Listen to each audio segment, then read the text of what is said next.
Hello నమస్తే అండి. రైతు సోదరులకు తెలియజేయడం ఏమంటే ఈరోజు మనం చాలా మంచి విలేజ్లో ఉన్నాము. ఈరోజు తారీఖు వచ్చేసి 15 జూలై 15. సో మనము నరసింహన్న పొలంలో ఉల్లి పంట సాగు చేస్తున్నారు. ఒక 2 ఎకరాల పొలంలో ఉన్నాము. ఈ ఉల్లిగడ్డ పంటకి ఎలా మెయింటైన్ చేశారు, ఏమేమి మెయింటైన్ చేశారు అనేది ఒకసారి అన్న మాటలను తెలుసుకుందాము. అన్న నమస్తే అన్న. నమస్తే అన్న. అన్న మీ పేరు? నరసింహ. ఏ ఊరు అన్న? జాలమంచి అన్న. జాలమంచి. ఎన్ని రోజుల పంట ఇది ఉల్లి పంట? ఇప్పుడు 40 రోజులు అయిందన్న. 40 రోజులు అయింది.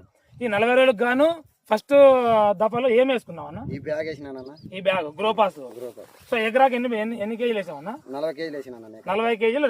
ఇది ఎన్ని ఎకరాలు? 2 ఎకరాలు. 2 బ్యాగులు వేసాము. 2 బ్యాగులు వేసినాను. గ్రోపాస్ అనేది మన 2 ఎకరాల పంటకు గాను 2 బ్యాగులు వేసుకోవడం జరిగింది.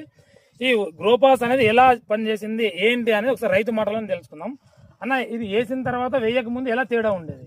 చాలా డిఫరెంట్ ఉన్నది. అంటే ఎన్ని రోజుల్లో వేసారు మీరు? 15 రోజుల్లో వేసినాను. 15 రోజుల్లో. 25 రోజుల లోపల పంట చేంజ్ అయిందన్న. ఎలా అయింది ఒకసారి చూడండి, ఒకసారి మీరే చూడండి. అంటే ఇప్పుడు పంట చేంజ్ అయిందంటే ఎలా అయింది ఒకసారి చెప్పండి. సన్నగా ఉండేది, పొడుగులు లాకలు రాక సన్నగా ఉండేది.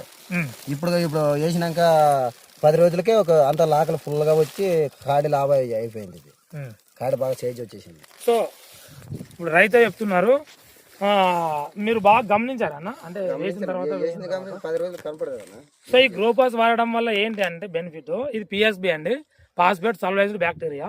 మన భూమిలో ఉన్న పోషకాలని కరిగించి వేరు వ్యవస్థలోన ప్రతి మొక్కకు అందేలా చూస్తుంది. అంటే పాలినేషన్, రూట్ డెవలప్మెంట్ ద్వారా పాలినేషన్ ఎలా జరుగుతుంది అనేది మనకు క్లియర్గా కనిపిస్తుంది. ఒకసారి చూడండి, కాడ చూడండి. ఈ కాడ బలం చూడండి ఒకసారి ఎలా ఉంది. సో ఈ సైడ్ కొమ్మలు కూడా చూడొచ్చు. 42 రోజుల్లోనే ఈ టైప్లో ఉంది. ఇది వేసినాక 16 రోజులు